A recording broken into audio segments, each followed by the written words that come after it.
그래서 이런 식으로 인근에 지금 도니문, 뉴타운이 있죠. 그래서 경공자이 대표적으로 있습니다. 근데 아까 말씀드렸다시피 지금 이곳이 지분 쪼개기, 이게 잘 봐야 돼요. 원래는 같이 말씀드렸다시피 이렇게 1구역, 2구역, 3구역 이렇게 있었거든요. 근데 이 영상 지금 조회수가 54만 회가 나왔거든요. 그래서 이게 이제 KBS 추적 60분에 나왔던 건데, 이때 이제 도로 쪼개기, 지분 쪼개기 이슈가 돼가지고 해당 필지를 전체 모아타운 관리 지역에서 제외를 했습니다. 문제가 됐던 곳이 바로 이곳이거든요. 이 구역에 있는 이곳이 사도인데 이곳이 다 제외로 되겠다는 것이죠. 여기서 보면 원래는 한 사람이 소유했다가 지금 한 130명이 이 도로 쪼개기라고 보시면 될 것 같아요. 도로를 130명을 소유자가 가지게 된 것이죠. 그래서 서울시가 이곳은 지금 너무 투기 세력들이 유입을 했다 해가지고 이제 또 이게 모아타운 이미지에 또 부정적인 영향을 미치니까 이곳을 아예 배제를 한 것입니다. 그래서 솔직히 이거는 단기간에는 솔직히 쉽지 않을 것 같아요. 이거는 좀 안 됐긴 했죠. 이분들의 소유자가 피해를 보는 거 아닌가, 피해를 보는 것이 아닌가 이런 생각이 듭니다. 그래서 그 당시에 서울시가 해명제를 내놨습니다. 곧바로 내놨거든요. 이게 6월 14일에 바로 나오자마자, 이게 아마 제가 기억하기로는 제가 한번 영상에 다루긴 했었는데 주말에 해명제를 내놨습니다. 그래서 얼마나 서울시가 지금 어떻게 보면 서울시가 밀고 있는 사업이잖아요, 모아타운이. 근데 거기에 대해서 갑자기 어쨌든 간에 이 KBS에서 비판적으로 영상을 찍어내니까 바로 해명제를 내놨죠. 이 기획부동산의 사도 지분 쪼개기 투기 관련해 가지고는 강력하게 우리가 서울시가 지금 조치하겠다, 위반 여부를 조사하고 있고 위반 사항 적발 시 고발 등 강력하게 조치할 예정이다. 그리고 이 사도 지분 거래가 있는 필지는 이제 이익이 실현되지 못하도록 관리계획 수립 시 사업구역에 포함시키지 않거나, 그래서 이번에 포함시키지 않았죠 결국은, 아니면 도시계획시설, 그러니까 도로 등으로 결정하여서 수용을 할 것이다. 그리고 토지거래허가구역으로 지정을 함으로써 투기가 의심되는 거래를 원천 봉쇄하게 할 것이다.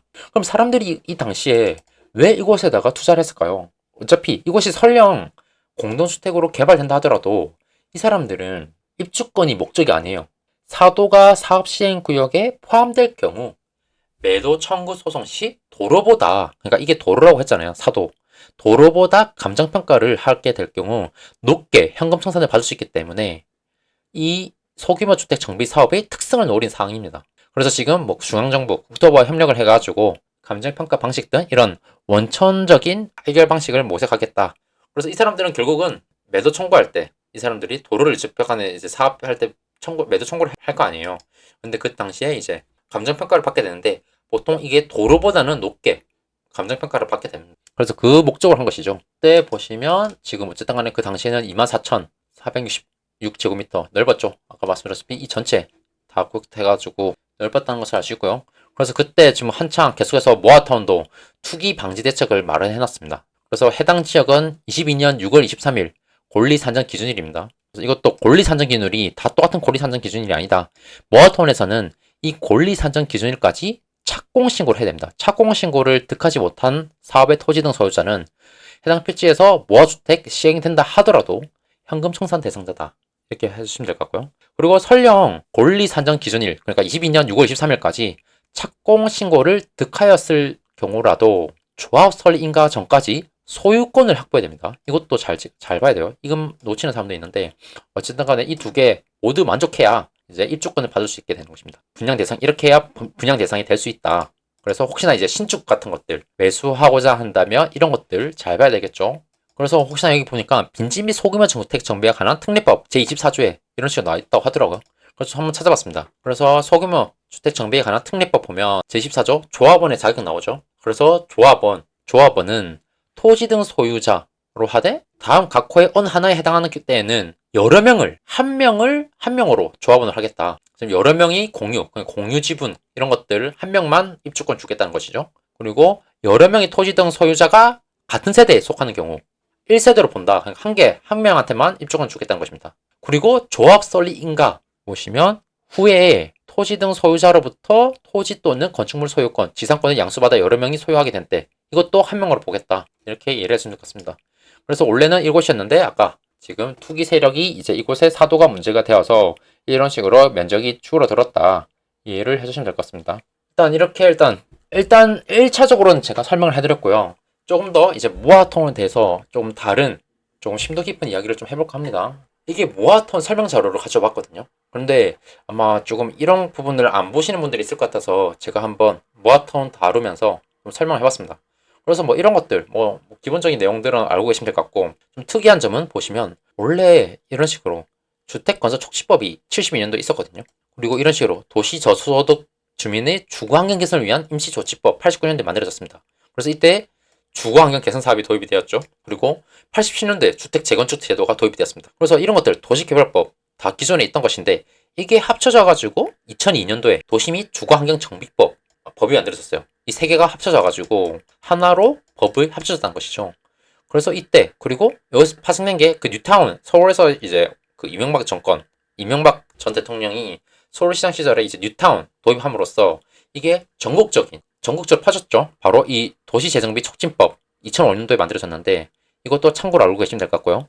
근데 이 도시 및 주거환경법 보면 기존에 주거환경 개선 사업이라든지 주택 재개발, 주택 재건축, 그리고 도시환경 정비 사업, 그리고 보시면 주거환경 관리 사업이라든지 가로주택 정비 사업 이런 것이 2012년도 6월에 이 두 개가 추가됩니다. 여기까지 이해하셨죠? 그러다가 지금 이것이 큰 변화를 알고 계십니다. 2018년도에 이 도시 및 주거환경 정비법이 도시 및 주거환경 정비법 그리고 빈집 및 소규모 주택 정비에 관한 특별법 이렇게 구분이 됩니다. 2018년도에 분리됐습니다. 그러니까 정확히 말하면 이게 가로주택 정비 사업 원래는 이전까지만 하더라도 이 도시 및 주거환경 정비법에 있었던 것이 2018년도에 따로 분리해 나갔다 이렇게 이해를 해주면 될 것 같습니다. 그래서 제가 가져와 봤는데 지금 현재 도시 및 주거환경 정비법을 보면 주거환경 개선 사업이라든지 재개발 사업이라든지 이 재건축 사업 이 세 개밖에 없습니다. 가로주택 정비 사업이 없죠. 그런데 2018년 1월 25일 날 이때만 하더라도 도시 및 주거환경 정비법을 보면 주거환경 개선 사업이라든지 약간 정리해보면 2000 지금 현재 최신 버전 보면 주거환경 개선 사업, 재개발, 재건축 3개가 있다고 했죠. 근데 2018년 1월만 보더라도 주거환경 개선 사업, 주택 재개발, 주택 재건축 이 말고 지금 도시환경 정비 사업이라든지 주거환경 관리 사업, 가로주택 정비 심지어 가로주택 정비 사업까지 포함되어 있다는 것을 알 수 있습니다. 그래서 이런 것들 원래는 지금은 없지만 이런 것도 원래는 도시 및 주거환경 정비 사업에 포함되어 있는 사업이었다. 그런데 이때 2월 도시환경 정비법 아까 2018년 2월 9일 날 시행이 되었는데 일단 첫 번째로 주거환경 개선 사업이랑 주거환경 관리 사업을 통합해서 주거환경 개선 사업으로 하고 주택 재개발 사업이랑 도시환경 정비 사업을 합쳐가지고 재개발 사업. 그러니까 원래는 주택 재개발이랑 이제 어떻게 보면 상업지역이랑 공업지역 같은데 정비 사업을 하는 도시환경 정비 사업. 그러니까 도시정비랑 재개발 사업이죠. 이것을 합쳐가지고 그냥 재개발 사업으로 통합했다는 것을 알 수 있습니다. 그리고 마찬가지로 2018년 2월 9일 날 이제 도정법과 보시면 도정법이랑 빈집 및 소규모 주택 정비에 관한 특례법 이분화됐다고 했잖아요. 이분화됐다고 말씀드렸죠. 당초에도 사실은 우리가 지금 알고 있는 것과 다르죠. 아까 말씀드렸다시피 지금의 빈집 및 소규모 주택 정비에 관한 특례법에는 자율주택 정비 사업, 가로주택 정비 사업, 소규모 재건축 그리고 소규모 재개발까지 있는데 애초에는 소규모 재개발 사업이 없었습니다. 이 세 개밖에 없었어요. 처음에 만들어졌을 때는 소규모 재개발이라는 사업 자체가 없었습니다. 그런데 이것도 2021년 9월 21일 날 생깁니다. 그러니까 거의 한 3년 지나가지고 생겼죠. 이것도 왜 생겼냐? 가로주택 정비 사업이라든지 자율주택 정비 사업은 주거 지역에서만 가능하다. 그렇다 보니까 이 역세권이라든지 중공업 지역 중에서 노후 건축물이 대부분인 지역 중 주거, 상업, 산업 등 다양한 기능이 혼재되어 있으면서 강력적 개발, 그러니까 전면 철거형이 어려운 경우는 소규모로 정비하는 데 한계가 있다. 그래서 우리가 소규모 재개발 사업을 도입을 해가지고 역세권이라든지 중공업 지역 5,000제곱미터 미만의 소규모 지역에 대해서는 이제 간소화된 사업 추진 절차로 가능하도록 하겠다 해가지고 소규모 재개발 사업을 신설을 했습니다. 그래서 보시면 역세권, 다시 말씀드리면 역세권, 그리고 중공업 지역, 아까 면적이 5,000제곱미터 미만인 지역입니다. 그래서 그때는 소규모 재개발 사업을 할 수 있다 해가지고 빈집 및 소규모 주택 정비에 관한 특례법에 이제 총 지금까지 자율주택 정비 사업, 가로주택 정비 사업, 그리고 이제 소규모 재건축, 소규모 재개발 이렇게 총 4개 사업이 있다는 것을 알고 계시면 될 것 같습니다. 그래서 보시면 아까 말씀드렸다시피 주거환경 개선 사업이라든지 2018년 이후 정비 사업의 변화를 보면 주거환경 개선 사업, 주거환경 관리 사업이 합쳐져가지고 주거환경 개선 사업으로 바뀌었고요. 주택 재개발이라든지 도시환경 정비 사업, 도시 정비와 재개발 사업이죠. 이게 합쳐져가지고 그냥 재개발 사업으로 바뀌었죠. 그리고 주택 재건축 사업, 그것도 공동주택, 원래는 단독주택 재건축도 있었는데 지금은 단독주택 재건축 없죠. 이것도 그냥 재건축 사고로 바뀌었습니다. 그리고 빈집 및 소규모 주택에 관한 특례법, 이것을 2018년도 제정되었는데 원래는 소규모 재개발이 없죠. 여기도 원래 제정되었을 경우에는 없었고 2021년 아까 말씀드렸다시피 9월 21일 날 이때 이제 소규모 재개발 사업이 신설이 되었다. 그래서 소규모 주택 개요를 보면 이것도 옛날 버전이긴 합니다. 참고로 알고 계시면 될 것 같아요. 자율주택 정비 사업, 가로주택 정비 사업, 소규모 재건축, 소규모 재개발 21년 9월에 생겼댔죠. 그래서 이런 식으로 특징이 다릅니다. 그래서 뭐 개념, 뭐 평균 600제곱미터 내외에서 기준 20세대 내외 이런 식으로 대상지라든지 사업 면적 그리고 동의 요건들 이런 것들은 이런 소규모 정비법에 따라서 다 규정이 있습니다. 그래서 이것은 제가 이거 모아통 설명 자료에서 가져온 거라서 최신 버전을 보셔야 됩니다. 어쨌든 간에 이런 다 사업의 4가지 특성이 가능한 사업이 가능한데 각각의 특징마다 다르다. 그래서 아까 말씀드렸듯이 소규모 재개발 사업 같은 경우는 역세권 중업 지역에서 소규모 그러니까 5,000제곱미터 미만 지역에 대해서 이제 주거 환경이나 도시 환경을 개선시킬 때 소규모 재개발 사업을 할 수 있다. 그래서 단독주택 경우는 주택수 제한이 없고 공동주택도 주택수 제한이 없다. 그래서 이런 식으로 동의 요건도 다 다르다는 것을 알고 계시면 될 것 같아요. 그래서 모아타운도 사실은 이게 잘 보면 이게 잘 봐야 돼요. 슈퍼블럭 단위 그러니까 도보권에 근거해서 일단은 정비 방향을 설정합니다. 약 30만 제곱미터 내외라고 나와 있죠. 그리고 이것을 30만 제곱미터에서 검토 범위를 하고 그 안에서 관리계획 수립 단위로 해가지고 이게 이제 모아타운입니다. 소규모 관리지역 나와 있죠. 그리고 이것이 약 10만 제곱미터. 그리고 그 안에서 실제로 사업시행구역, 그러니까 여러 가지 모아주택, 아까 말씀드렸던 4가지 사업 방식이 있잖아요. 가로주택 정비 사업이라든지 자율주택 정비 사업, 소규모 재건축, 소규모 재개발 이런 것들 통해 가지고 실제로 이제 사업 시행구역이 약 2만 제곱미터 미만 이런 식으로 이제 소규모 주택 정비 사업이 추진 가능하다. 그러니까 순서로 보면 슈퍼블록 단위로 일단은 한번 도보권에 근거해 가지고 정비 방향을 설정합니다. 그리고 이렇다 보니까 이 사이에서 이제 모아타운으로 지정을 하죠. 이게 소규모 관리 지역이라고 했습니다. 그리고 그 안에서도 실제로 특정 부분만 소규모 정비 사업이 추진된다. 그래서 모든 곳이 공동주택으로 우리가 알고 있는 공동주택, 아파트로 개발되는 것이 아니다. 이렇게 구분해서 봐야 됩니다. 이런 것들 슈퍼블럭이라든지 모아타운, 모아주택 이런 것들 다 다르다는 것을 어머니 다른 단어라는 것을 알고 계셔야 됩니다. 그래서 좀 간단하게 실제로 예를 들어서 보면 슈퍼블럭이 이런 식으로 슈퍼블럭이 있다 했을 때 실제로는 모아타운은 여기만이고 이 안에서도 일부 구역에 대해서만 소규모 정비 사업 이쪽은 뭐 가로수택 정비 사업이 될 수도 있고 이쪽은 자율주택 정비 사업 그래서 이쪽은 뭐 소규모 재건축 여기는 소규모 재개발 이런 식으로 그리고 나머지는 그냥 개발이 안 되고 그냥 남아있는 상태죠. 그렇게 다 구분해서 봐셔야 됩니다. 그리고 이 슈퍼블럭도 15분 이내 그러니까 보행 일상권 관련돼 있겠죠. 15분 이내 도보 가능 지역에 대해서 일단은 한번 전체적인 그림에서 일단 검토를 하겠다는 것입니다. 이곳이 설령 모아타운 그러니까 소규모 관리 지역이라 하더라도 일부만 사업 시행이 일어날 수 있다. 그러니까 이런 것들은 그대로 저천주거지로 남는 것입니다. 그래서 뭐 실제 사례가 일단 대표적으로 이 본동 강북구 본동이거든요. 이 모아타운 1호 사업지로 유명한 이곳이잖아요.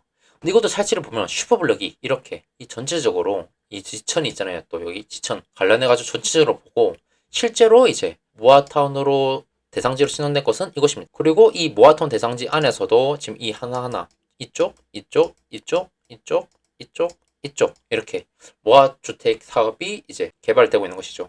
근데 이 슈퍼블럭도 잘 봐야 돼요. 실제로 설령 이곳만 모아타운 대상지로 선정되었고 뭐 이 6개 구역에 대해서 모아주택 사업이 일어난다 하더라도 이 슈퍼블럭이 있는 곳에 다른 곳도 모아타운 대상지로 선정될 수 있습니다. 실제로 이 모아타운 대상지 이런 식으로 개발됐죠. 이것들 각각 모아주택 지금 1구역, 2구역, 3구역, 4구역, 5구역이네요. 5개 구역이네요. 어쨌든 간에 이런 식으로 모아주택이 있고 이런 곳은 개발이 아파트로 지어지는 것이 아니다. 그런데 잘 보면 슈퍼블럭 지금 이곳이잖아요. 근데 다 보면 여기도 모아타운 다 지정되는 것을 알 수 있거든요. 이거 아까 말씀드렸듯이 이것은 슈퍼블럭이었습니다. 최초 이제 슈퍼블럭 단위에서 약 30만 제곱미터에 대해서 일단 검토를 했고 모아타운 대상지가 여기가 지정되었었는데 추후 결국은 이것도 모아타운 대상지로 지정되었고 이것도 모아타운 대상지로 선정되었죠. 이런 식으로 실제 사례가 있습니다.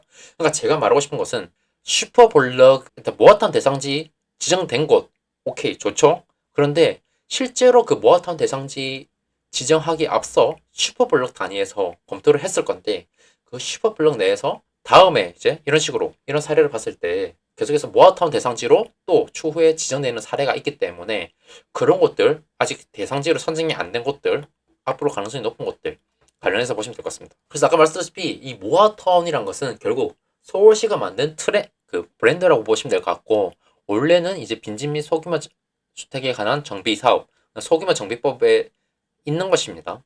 그래서 대신에 이제 서울시가 만든 인센티브를 주는 것이죠. 그래서 가로구역 요건을 완화해준다든지 사업 면적을 확대해준다든지, 그리고 관리지역 내에서 어디든지 이런 식으로 자율주택 같은 경우는 가능하다든지, 개별 사업의 노후도 요건도 원래는 60%인 것을 50%로 낮춰준다든지, 아니면 층수 완화, 제2종 7층 이하가 평균 10층 이하였다면 이제 평균 13층으로 이런 식으로 층수 완화까지, 그리고 심지어 용적률도 상향이 가능하다. 대신에 증가되는 용적률의 50%는 임대주택으로 기부 채납을 해야 된다. 이런 좀 전제 조건을 붙지만 이런 식으로 가능하다고 보시면 될 것 같습니다. 그래서 제2종에서 제3종 일반 종을 할 때 법적 상한 용적률이 30%까지 받을 수 있다. 이렇게 인센티브 할때 받는다. 그래서 또 지역, 이 건축협정 통해 가지고 밑에 통합 부설 주차장을 짓겠다. 근데 이것도 문제가 많죠. 이것도 이게 쉬운 게 아니라고 말씀드렸습니다. 그래서 좀 이건 정리를 해놓은 건데, 소규모 정비법에 따른 일반 지역에서 가로주택 정비 사업이라든지 뭐 자율주택 정비 사업 이런 것들 일어났을 때랑 모아타운 대상지로 지정되어 가지고 가로주택 정비 사업이 일어날 때 이런 식으로 다 다르다고 했죠. 사업의 시행구역 면적이 확대되었습니다. 그러니까 일반적으로는 뭐 1만 제곱미터 미만, 뭐 공공차면시 2만 제곱미터 미만인데 이것이 면적이 확대됐죠. 2만 제곱미터 미만, 공공차면시 4만 제곱미터 미만, 4만 제곱미터 미만. 그리고 노후도 요건도 아까 60% 이하였던 것이 모아타운 내에서는 50%로 완화해줬다. 그리고 용도지역 상향도 사실은 불가능한데 이것도 제1종이라든지 제2종 일반 주거지역에 대해서는 용도지역이 상향 가능하다. 용적률, 용도지역 상향 이런 인센티브를 받을 수 있는 것이 모아타운이다. 그래서 일반적인 뭐 가로주택 정비 사업보다는 당연히 모아타운 대상지 내에서 이제 가로주택 정비 사업이 일어나는 것이 당연히 좋겠죠.